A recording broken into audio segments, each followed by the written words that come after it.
BPL Dhaka পর্বে ঢাকা ক্যাপিটালসের শতভাগ হারের পর মন খারাপ ফ্র্যাঞ্চাইজি ওনার ও শাকিব খানের।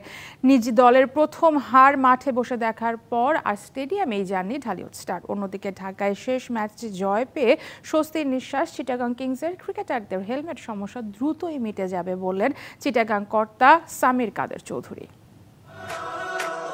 ঢাক ঢোল পিটিয়ে বিপিএল ফ্র্যাঞ্চাইজি কিনলেন ঢালিউড হিরো শাকিব খান। দলের নাম দিলেন ঢাকা ক্যাপিটালস। মাঠের বাইরে তুমুল উত্তেজনা তৈরি করা দলটা 22 গজের লড়াইয়ে হারলো টানা 3 ম্যাচ। আর সেটা দেখেই বেজায় রাগ করলেন ফ্র্যাঞ্চাইজি কর্তা শাকিব খান। আপনারা হয়তো জানেন ফার্স্ট ম্যাচে সাকিব ভাই এসেছিল, পরে কিছুটা মন খারাপ করে চলে গিয়েছে।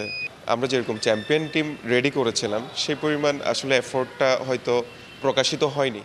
ঢাকার মতোই আসর শুরুর আগে বিপিএল বাজার গরম করে তোলে glamorous franchise Chittagong Kings. Canadian model এনে সামাজিক যোগাযোগ মাধ্যমে দলের ব্র্যান্ড ভ্যালু বাড়ালেন তরতর করে। ব্র্যান্ড অ্যাম্বাসেডর হিসেবে নিয়োগ দেয়া হলো শহীদ আফ্রিদিকে। তবুও এই দলটা হার দিয়ে শুরু করে জয় দেখে দ্বিতীয় ম্যাচে। ইয়াশা তো ওনার কন্টেন্ট নিয়ে কাজ করে যাচ্ছেন গ্রাউন্ডের গ্যালারির মধ্যে। আফ্রিদির ক্ষেত্রে উনি তো একজন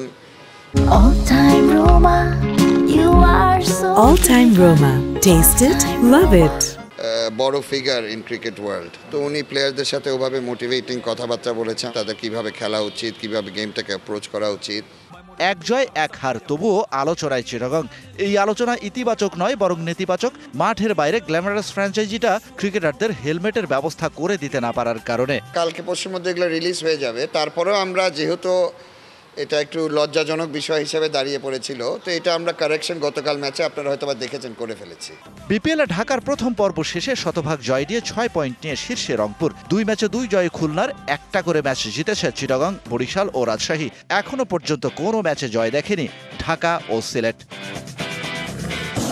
শাহান পাপন, ডিবিসি নিউজ, ঢাকা।